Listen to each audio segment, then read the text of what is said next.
পোশাক খাতে শ্রমিক অসন্তোষের বড় কারণ বকেয়া বেতন আর বেকার সমস্যা এই বলে মনে করেন শ্রম সংস্কার কমিশনের প্রধান সৈয়দ সুলতানুদ্দিন আহমেদ।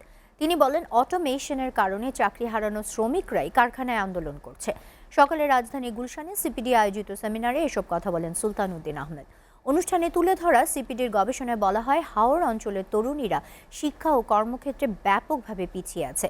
পিছিয়ে পড়া এসব তরুণীদের কাজের সুযোগ করে দিতে অন্তর্ভুক্তিমূলক নীতি সংস্কারের তাগিদ দেন গবেষকরা। হেদায়েতুল্লাহ সীমান্তের প্রতিবেদন। শেখ হাসিনা পতনের পরপর নানা দাবিতে উত্তাল দেশের পোশাক কারখানাগুলো। এ সময় ঘটে ভাঙচুর ও প্রাণহানির ঘটনা। এখনও পুরোপুরি শান্ত হয়নি পোশাক কারখানাগুলো। এমন বাস্তবতায় রাজধানীর গুলশানের একটি হোটেলে কারিগরি শিক্ষা ও শ্রমবাজার নিয়ে সেমিনারের আয়োজন করে সিপিডি।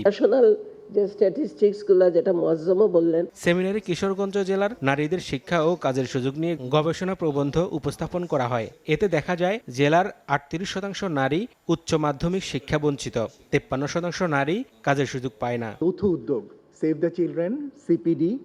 গবেষকরা বলেন, ঢালাওভাবে জাতীয় নীতি তৈরির কারণে জেলাভিত্তিক তরুণীদের তা কোনো উপকারে আসছে না। এই পরিবর্তিত শ্রমবাজারের ক্ষেত্রে সবচেয়ে যারা চ্যালেঞ্জের মুখে পড়েন তারা হচ্ছেন যারা নারী, এবং তাদের ভিতরেও তরুণী এবং কিশোরী। তাদের জন্য জব মার্কেটে এন্টার করা, ঢোকার ব্যাপারটা সবসময়ই একটি চ্যালেঞ্জিং বিষয়। পিছিয়ে পড়া জনগোষ্ঠীর উন্নয়নে সরকারের পাশাপাশি বেসরকারি খাতকে এগিয়ে আসার আহ্বান জানান বক্তারা। নারীদের জন্য আলাদা হোস্টেল নাই, আবাসন নাই, তো তারা কি করে উপজেলা পর্যায়ে যাবে ওই গ্রাম থেকে? যারা আন্ডার প্রিভিলেজ মহিলারা আছেন তাদেরকে ট্রেনিং এর মাধ্যমে সামনে আনার জন্য।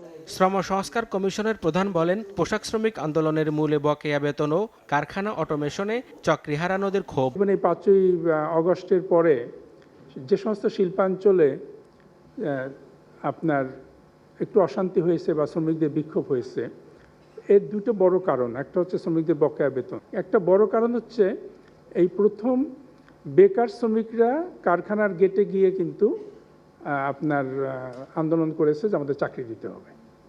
এবং খেয়াল রাখবেন, এই যে শিল্পাঞ্চলগুলো, ওখানে কিন্তু এই বেকার শ্রমিকরা মানে ওই কোনো না কোনো কারখানা থেকে ঝরে পড়া শ্রমিক।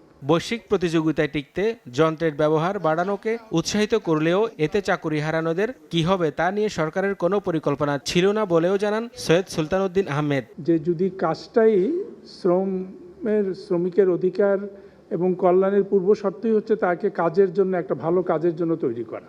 হেদায়েতুল্লাহ সীমান্ত, এসএ টিভি, ঢাকা।